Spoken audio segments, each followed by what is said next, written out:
Just the fact that so-called current reverses itself with respect to voltage by 180 degrees is indication alone sufficient that the so-called energy, the fragments of energy, will accumulate rather than go away and not see a load. Because you've got current now going in reverse to voltage. So-called current is not... See, before, when the current and the voltage were in phase, the current moved away from areas of high voltage, moving towards areas of low voltage, equalizing the two, and thus the battery dies.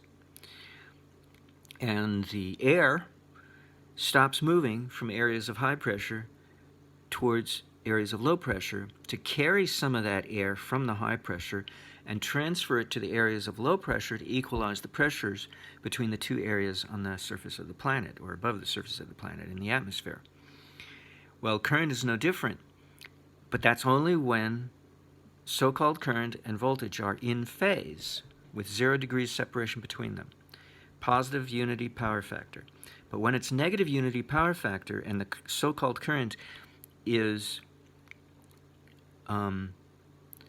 in reverse polarity to the voltage, in other words, the reactive voltage divided by resistance is 180 degrees in polarity in opposition to applied voltage. Now the so-called current is flowing in the opposite direction, and instead of before, now it's moving away from areas of low pressure, low voltage, moving towards areas of high voltage. Literally, you've got water flowing up the hill. Against gravity? No. It's not against gravity. It's anti-gravity. It's repulsion. Newton's law of gravity goes, whoopsie, and does a flip. It flips over, and it becomes upside down. Because the current literally flows towards areas of high voltage, increasing their voltage difference and diminishing the voltage from the source to 0. And it still keeps flowing because it's not being pushed, it's being pulled. It's, even though there's no voltage anymore where the current is coming from, it moves anyway. It moves anyway because, it's a suction. You know what a suction is? It's a force. So the force of suction doesn't go away because it just gets more so. It goes up, even though there's no voltage from which the current is coming from to get transferred to the areas of high voltage to increase the areas of high voltage. You see why it doesn't make any sense anymore when we use the water analogy, the water flowing analogy? It doesn't work. And of course, gravity doesn't work. That gets thrown out as well.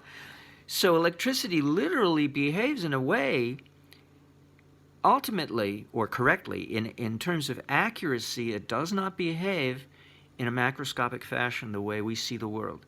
It doesn't behave that way at all. It's so mishigas. It's so mixed up.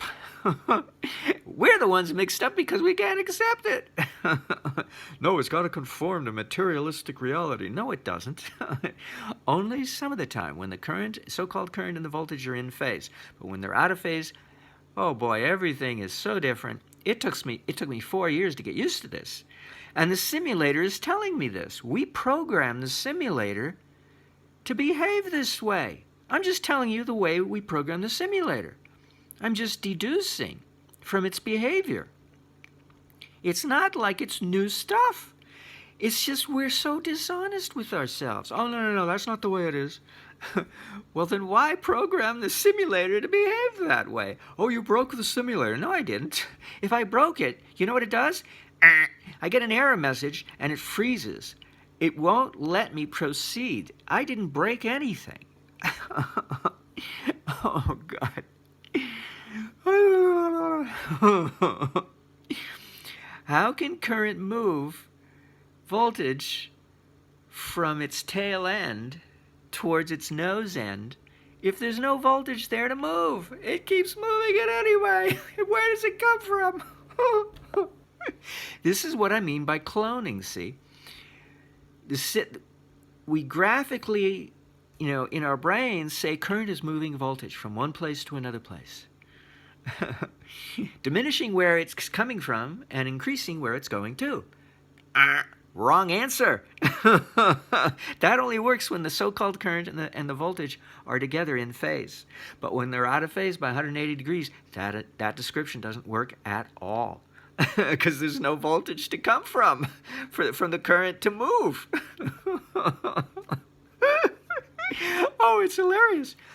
This is why we have to stop talking about reactive power as power, because it's not power, it's information. Volts, amperes is not watts. So if it's not watts, why do we still keep calling it reactive power? It's not power. It's simply reactance. There's no power at all involved. Oh no, I'm telling you, you gotta laugh. We are being so ridiculous. And yet people claim I'm the one who's ridiculous. Oh really? Because I'm trying to talk some sense into you.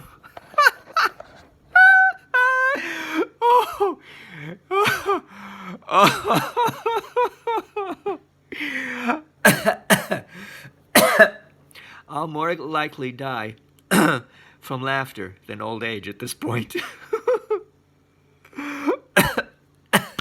Or choking on my sputum. Oh.